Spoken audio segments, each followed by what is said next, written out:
Everyone, কেমন আছেন সবাই? আশা করছি সবাই ভালো আছেন। আর মোটামুটি আমি অনেক ভালো আছি।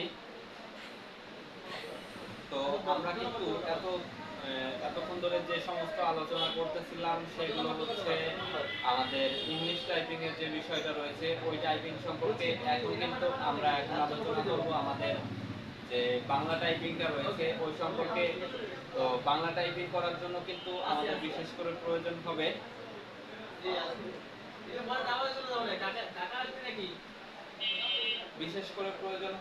আপনার যে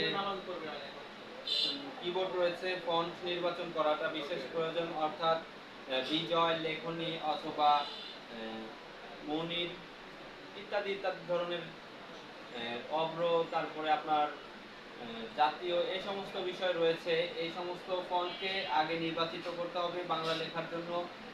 অর্থাৎ আমাদের কম্পিউটারের কিবোর্ড কিন্তু ইংলিশে হয়ে থাকে।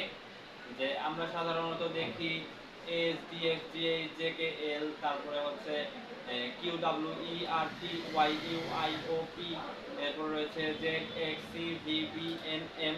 এই সমস্ত বিষয় কিন্তু সকল কিছু ইংলিশে লেখা রয়েছে এখানে। তো আমাদেরকে যদি বাংলা লিখতে হয় তাহলে কিন্তু বাংলা ফন্টকে আগে নির্বাচিত করতে হবে, এরপরে কিন্তু আমাদের বাংলা লিখতে হবে।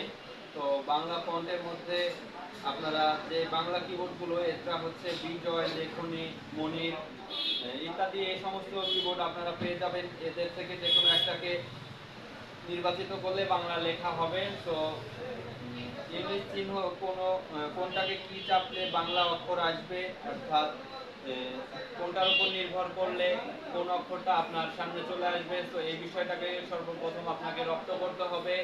এবং বাংলা টাইপের যে নিয়মগুলো রয়েছে এই নিয়ম কিন্তু সেম আপনার যে ইংলিশ টাইপিং এর নিয়মটা রয়েছে একই রকম।